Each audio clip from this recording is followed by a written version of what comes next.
नमस्कार भाइयों, feel relaxed YouTube channel में आप सभी का स्वागत है। कृपया वीडियो देखने से पहले चैनल को सब्सक्राइब जरूर करें। जय श्री राम। भागवत गीता के अध्याय 1 अर्जुन विषाद योग का विस्तृत और भावनात्मक वर्णन, जिसमें वाक्यों को यथासंभव अधिक यथार्थ और जीवंत बनाने का प्रयास है।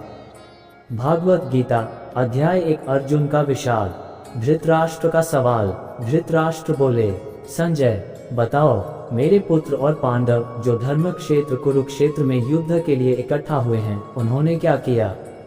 उनकी आवाज में एक अजीब सी जिज्ञासा थी, पर साथ ही एक छुपा हुआ डर भी। आखिर कुरुक्षेत्र सिर्फ युद्ध भूमि नहीं थी, ये धर्म और अधर्म की परीक्षा का स्थल था। संजय का उत्तर। संजय ने जवाब दिया, हे राजन, दुर्योधन ने अपने गुरु द्रोणाचार्य के पास जाकर कहा, गुरुदेव देखिए हमारी विशाल सेना को, जिसे आपके ही प्रिय शिष्य द्रोण ने इतना शक्तिशाली बनाया है। संजय आगे कहते हैं, दुर्योधन के स्वर में आदर था, लेकिन उसके शब्दों में कहीं न कहीं डर भी छिपा हुआ था। वह जानता था कि पांडवों की सेना भले छोटी हो, पर उनकी ताकत असाधारण है। दुर्योधन ने गुरु द्रोण को ये भी बताया, देखिए दूसरी तरफ पांडवों की सेना खड़ी है, उनके पास भी भीम अर्जुन जैसे वीर योद्धा हैं। दुर्योधन ने खुद को मजबूत दिखाने की कोशिश की, लेकिन उसकी असुरक्षा उसके चेहरे पर साफ झलक रही थी। अर्जुन का आह्वान। उधर अर्जुन ने अपने सारथी कृष्ण से कहा, हे केशव, मेरा रथ दोनों सेनाओं के बीच ले चलिए।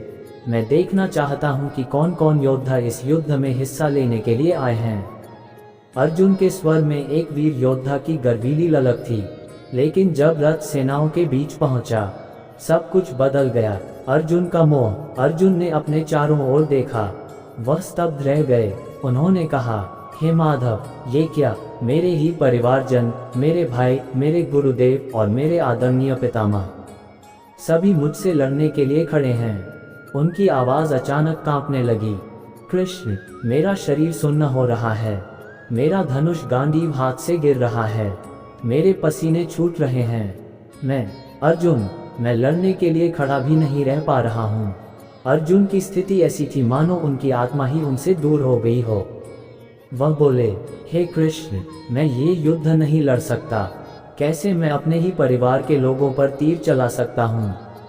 ये पाप है, घोर पाप। अर्जुन का नैतिक संघर्ष। अर्जुन ने कहा, हे जनार्दन, मैं देख रहा हूँ कि यह युद्ध केवल विनाश लाएगा। क्या हमें अपने परिवारजनों को मारकर सुख मिलेगा? नहीं, कभी नहीं। उनके शब्दों में दर्द था। कृष्ण, सोचिए, क्या अपने ही बड़ों, अपने गुरुओं और अपने भाइयों की हत्या करने का परिणाम कुछ भी अच्छा हो सकता है? उनके बिना तो हमारी जीभ भी खाली होगी। उनकी आवाज ऊंची हो गई। क्या ये धर्म है? क्या ये न्याय है? हे केशव, मेरे मन में एक ही सवाल गूंज रहा है, ये सही है या गलत? कृष्ण का मौन और मुस्कान। कृष्ण चुप थे, उनकी आंखों में एक गहरी शांति थी। अर्जुन की बातें सुनकर उन्होंने केवल हल्के से मुस्कुराते हुए कहा, अर्जुन, ये जो तुम्हें मोह हो रहा है, ये तुम्हारे लिए उचित नहीं है। अर्जुन का आत्मसमर्पण। अर्जुन ने कहा, कृष्ण, मेरे मन का संतुलन बिगड़ गया है, मुझे कुछ भी समझ नहीं आ रहा। आप ही बताइए, मैं क्या करूं? मैं आपका शिष्य हूं, मुझे सिखाए। उनकी आवाज में एक गहरी विनम्रता थी। कृष्ण का संदेश। कृष्ण ने गंभीर स्वर में कहा, अर्जुन, जो तुम देख रहे हो वह सिर्फ शरीर है, आत्मा अजर अमर है। तुम्हें अपने धर्म का पालन करना चाहिए। उठो, अपने मोह को छोड़ो और युद्ध करो। भावनाओं और घटनाओं का विस्तार। 1 धृतराष्ट्र का पक्षपात और भय। धृतराष्ट्र का सवाल संजय से एक साधारण प्रश्न नहीं था। वह जानते थे कि उनके पुत्र अधर्म के मार्ग पर हैं, लेकिन उनकी आसक्ति और मोह उन्हें सत्य को स्वीकारने से रोकते थे। 2 दुर्योधन का आडंबर। दुर्योधन गुरु द्रोण के पास आत्मविश्वास दिखाने के लिए गया, लेकिन उसके शब्दों में छुपा डर ये बताता है कि वह भीतर से घबराया हुआ था। उसकी बातें उसकी असुरक्षा और पांडवों की ताकत के प्रति उसके भय को दर्शाती हैं। 3 अर्जुन का अंतर्द्वंद्व। अर्जुन, जो युद्धभूमि में विजयी होने के लिए आए थे, जब अपने परिजनों को देखते हैं तो उनका मन करुणा और मोह से भर जाता है। ये दृश्य अत्यंत मार्मिक है। अर्जुन की यह उलझन केवल एक योद्धा की नहीं, बल्कि हर इंसान की उस दुविधा को दिखाती है जब वह धर्म और मोह के बीच फंसा होता है। 4. कृष्ण का मौन। कृष्ण अर्जुन की बातों को ध्यान से सुनते हैं। उनका मौन दर्शाता है कि वह अर्जुन को अपने भावनाओं को व्यक्त करने का पूरा अवसर देना चाहते हैं। उनकी मुस्कान ये बताती है कि वह पहले से ही अर्जुन की समस्या का समाधान जानते हैं। 5. अध्याय का संदेश। पहले अध्याय का मुख्य उद्देश्य अर्जुन के मानसिक संघर्ष को दर्शाना है।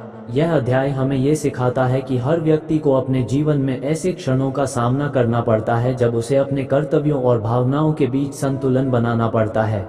निष्कर्ष। अध्याय एक प्रेरणादायक कथा है जो ये बताती है कि जीवन में हर चुनौती के पीछे एक गहरा सबक छुपा होता है। कृष्ण का संदेश हमें सिखाता है कि जब भी हम भ्रमित हों, हमें अपने कर्तव्यों की ओर लौटना चाहिए। क्या आप इस कथा में और गहराई या अगले अध्याय पर चर्चा करना चाहेंगे? तो कृपा करके कमेंट करें। जय श्री कृष्ण। पूरा वीडियो देखने के लिए बहुत बहुत धन्यवाद। आपका दिन शुभ हो। चैनल को सब्सक्राइब जरूर करें। जय श्री राम।